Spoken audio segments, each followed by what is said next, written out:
Estamos en el 98.7, estamos poniendo la mañana en camino. Es el momento de recibir a Juan Raúl Ferreira.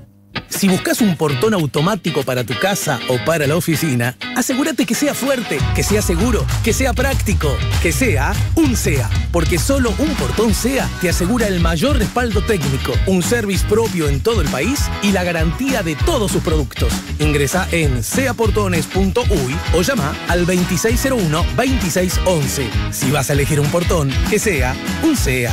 Hola Juan, buen día, bienvenido. Buen día, Ale, ¿cómo estamos? Bien, con ganas de que nos hables algo del Perú. Bueno, primero porque esta es tu columna de análisis internacional, pero a propósito del tema, yo recuerdo que nos has contado muchas veces que el vínculo de tu familia, tu mamá, Wilson, tu papá, y vos mismo, con el Perú es fuerte, ¿verdad? Y sí, quizás no haber regresado del Perú a la Argentina, en el momento previo a la muerte de Selmar y del Toba, ya les llegó a ellos la información de que el Plan Cóndor los tenía en su lista. Selmar Michelini no pudo salir de Buenos Aires, pero el Toba, mi viejo y mi vieja sí, y se fueron al Perú. Y allí fueron muy bien recibidos en época del gobierno de Velasco Alvarado. Pero hubo un momento en que dijeron, bueno, ya pasó suficiente tiempo, y con opinión en contra de los militares demócratas que les habían asesorado, regresaron a la Argentina. En octubre del 75 fue cuando yo me uno al exilio con ellos. Y bueno, en mayo del 76, eso es una carga que llevó mi viejo toda la vida, ¿no? No haber sacado a Selmar y haber regresado, quizás les hubiera salvado la vida, pero bueno, nunca se puede saber. La historia es como es. Pero efectivamente, ellos allí establecieron además relaciones muy buenas, también muchas de las relaciones que tenían, Tarcí Ribeiro del Brasil, Neiva Moreira, brasilero, también casado con una uruguaya, Pablo Carlevaro, el que vive todavía, el ex decano de la Facultad de Medicina, uruguayo. Es que todo ese grupo, Roque Gastón Máspoli, que dirigía un equipo de fútbol en Perú, y fue el primero en aparecer para ofrecerse y para brindarles cariño cuando llegaron en forma tan imprevista. Curiosamente tenía una vieja rivalidad futbolera con mi viejo. Sí, claro. Él era de Peñarol y mi viejo era de Nacional, pero fundamentalmente él se definía como antimancha. Acaba de perder su recuerdo toda la audiencia peñarolense, aurinegra. No, realmente sí, es un pueblo que quisimos mucho, con el cual tenemos una deuda de gratitud. Está viviendo un momento muy especial, que no es ajeno a la incertidumbre que está presidiendo al mundo entero, ¿no? Es decir, estamos viviendo un momento distinto, estamos viviendo el momento fundacional de algo, pero que no sabemos bien de qué es. Pero de la última vez que conversamos ya hubo 2 cambios presidenciales. El presidente Vizcarra, que a su vez no había sido electo presidente, sino vicepresidente, pero el titular dicho sea de paso, en la elección donde Vizcarra fue electo vicepresidente y PPK presidente, yo estuve de coordinador de la misión de la elección en el año 2016. Pero bueno, Vizcarra llega al poder, el presidente que fue destituido por el Parlamento en estos días, como vicepresidente, porque el presidente electo, PPK, después de 2 años de ejercicio del mandato, como consecuencia de denuncias de coimas en el escándalo de Odebrecht que se sacudió al continente entero, presentó renuncia. Ahí entonces asume el vicepresidente Vizcarra, que es sustituido esta semana por declaración de vacancia del cargo por las denuncias de corrupción que hay. Acá ya empieza a aparecer el primer hecho inédito. Ya el presidente que asume es designado por el Parlamento, Francisco Merino, pero no es electo. Vizcarra sustituye en una crisis política al presidente, pero habiendo sido su compañero de fórmula. En el proceso de su caída hubo manifestaciones populares muy grandes, 2 muertos, hoy salió un informe de los centros sanitarios de que hubo más de 200 heridos atendidos, pero hay 20 personas que no regresaron aún a sus domicilios y no se sabe su destino. Puede ser que a raíz de las circunstancias que se vivieron estén escondidas y clandestinos, puede ser que hayan pasado a integrar la lista de lo que se conoce como desaparecidos, o puede ser que hayan muerto y no se hayan identificado sus restos. Pero no hay que reducir a 2 entonces la cantidad de muertes, hay 20 donde hay un margen de incertidumbre muy grande. Bueno, los hechos llevan entonces, acá hay una primera irregularidad que no se da después en la segunda sustitución. Vizcarra no renuncia como PPK y el Parlamento declara vacante el cargo, y es cierto, la Constitución dice que si queda vacante el cargo designan al presidente del Senado del Congreso, allá hay Cámara Única, del Congreso como presidente. Pero no hubo un juicio político, no hubo un proceso institucional de destitución del presidente. Hubo una declaración de vacancia del cargo. Eso no está previsto en la Constitución. Entonces la línea sucesoria es constitucional, pero a tal punto que Vizcarra ha recurrido a la justicia y él sigue diciendo que va a recuperar la presidencia. Las denuncias son bastante contundentes, pero jurídicamente no se cumplió con el proceso normal que hubiera sido un juicio político, su destitución y luego sí, llenar la vacancia por el procedimiento que se hizo de acuerdo a las normas constitucionales. Francisco Merino, como presidente del Senado, asume, pero siguen las manifestaciones, sigue la represión feroz y como consecuencia de ello le renuncian 8 de sus 13 ministros. Quedan 7, prácticamente renuncian más ministros que los que quedan. A raíz de eso, Merino renuncia. Duró apenas un par de días en el mandato. Y ahí es electo entonces Francisco Sagasti. Se dan 2 particularidades muy importantes. Déjame sacarme la duda, sí. Porque Sagasti, que ahora es electo presidente, fue uno de los pocos que no votó la destitución de Vizcarra, ¿no es cierto?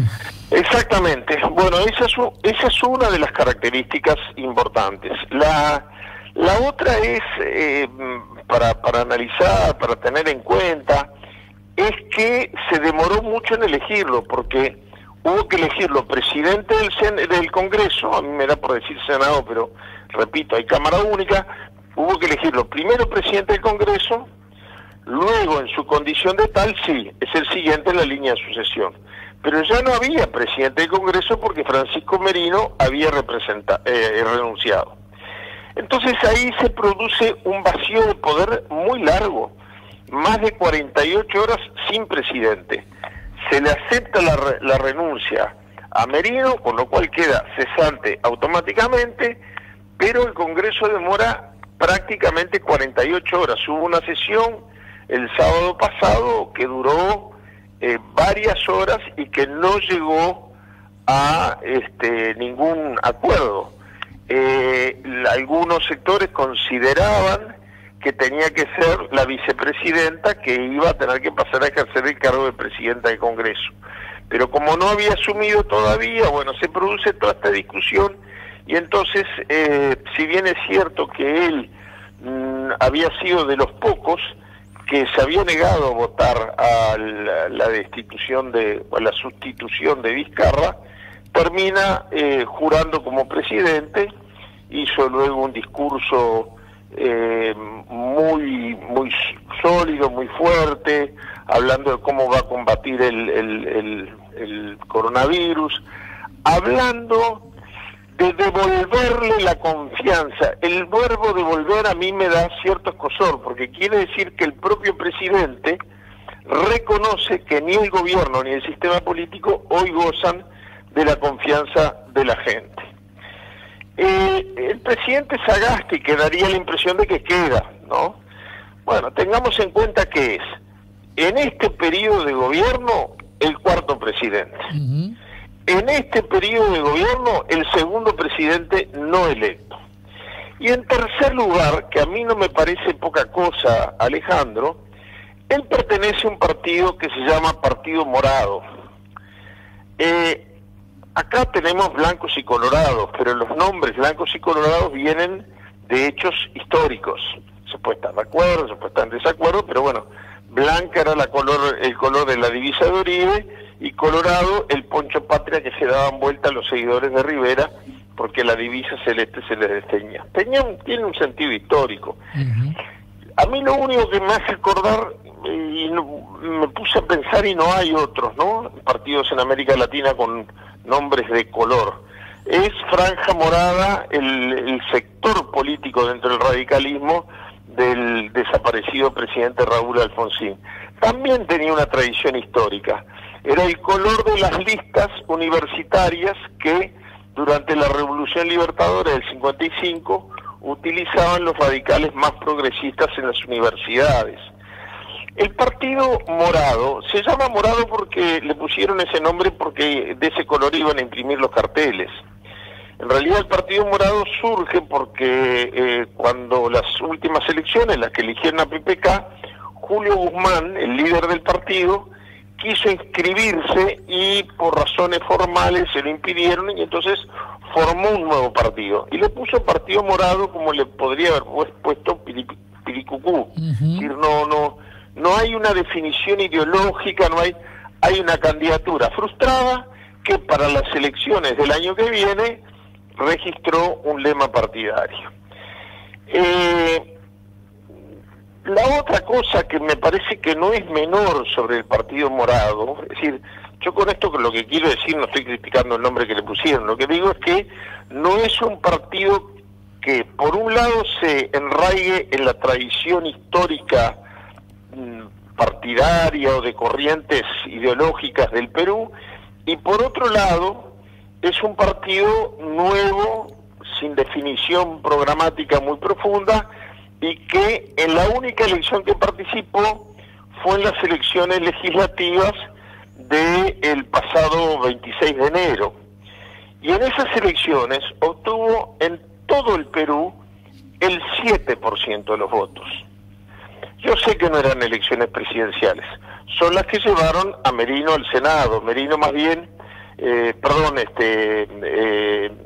presidente Sagasti. Sagasti, sí. Francisco Sagasti más bien tiene un currículum muy académico, profesor, investigador, ha escrito varios libros sobre ingeniería, pero no es un hombre de tradición política, y viene de un partido que en su primer debut, yo sé que las elecciones parlamentarias no siempre reflejan lo que puede llegar a ser el resultado electoral presidencial, pero es un partido que hasta ahora lo único que ha exhibido es el 7% de los votos. Por eso a mí cuando él dice, yo voy a recuperar la confianza de la gente, hay un elemento de ilegitimidad desde mi punto de vista muy grande. Es decir, gobierna el Perú un partido que sacó el 7% de los votos. Primer problema político serio. Y uno formal muy serio, que es que el presidente Vizcarra, yo te adelanto, no es hombre de mi simpatía, estoy tratando de analizar, pero el presidente Vizcarra nunca fue destituido, fue sustituido. Es como una cosa muy endeble. Y solamente pensar que desde 2016, cuando es electo PPK, ya han habido, antes de las elecciones que serán el año que viene, 4 presidentes y 2 de ellos no elegidos, habla de la inestabilidad de la situación política del Perú. No nos olvidemos también, porque han habido otras noticias que hacen pensar en una crisis en el sistema interamericano, que Perú es la capital, es la sede del Grupo de Lima, que es el grupo que le ha dado sustento político, en el acierto o en el error, no, yo no lo juzgo, a el secretario general de la OEA, Luis Almagro. Cuando él forma un grupo de países para ser su sustento político en el seno de la OEA, forma el llamado Grupo de Lima. Yo, dicho sea de paso, esto es meramente anecdótico, pero celebro mucho que esa vez no lo erré, pero a mí me ofreció la Secretaría General del grupo, era antes de que Almagro adoptara algunas posiciones que han sido muy controversiales. Yo en un primer momento acepté y luego me vino como una preocupación de qué podía pasar con eso, y ya casi que con las valijas hechas decliné la... Pero bueno, no es un tema menor que esta crisis política tan aguda ocurra en el país que es el epicentro del apoyo, del respaldo a el secretario general de la OEA. Sí. Si algún hecho positivo se puede rescatar de todo esto, es que por más que tuvo un costo en vidas humanas y bueno, una represión muy feroz, que fue lo que le costó a Merino su breve y fugaz mandato, una presencia y una participación popular fundamentalmente juvenil, que no es costumbre en Perú. Perú no es un país muy movilizado. Cuando uno ve, por ejemplo, que ocurre cualquier hecho político en Bolivia y empiezan a bajar los pueblos originarios del Alto La Paz, los pueblos originarios de Cochabamba, eso es normal, es lo común, es lo habitual. Hay una tradición muy fuerte en los pueblos quechua y aymara de Bolivia de movilización, sobre todo los sectores de los obreros mineros que viven en la montaña, los campesinos. La participación de la mujer en estos eventos en Bolivia tiene una vieja tradición que se remonta incluso a la Revolución del 52, que lleva a Paz Estenssoro, liderada por Villarroel, pero lleva a Paz Estenssoro a la presidencia de la República, a la primer presidencia. En Perú no. Yo recuerdo, por ejemplo, las elecciones que dieron origen a todo esto de 2016, cuando se anunció el triunfo del presidente Pedro Pablo Kuczynski, PPK, que renuncia 2 años después por las acusaciones de corrupción.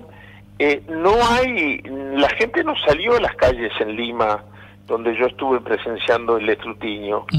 Iban al hotel donde él tenía su cuartel general, ¿no?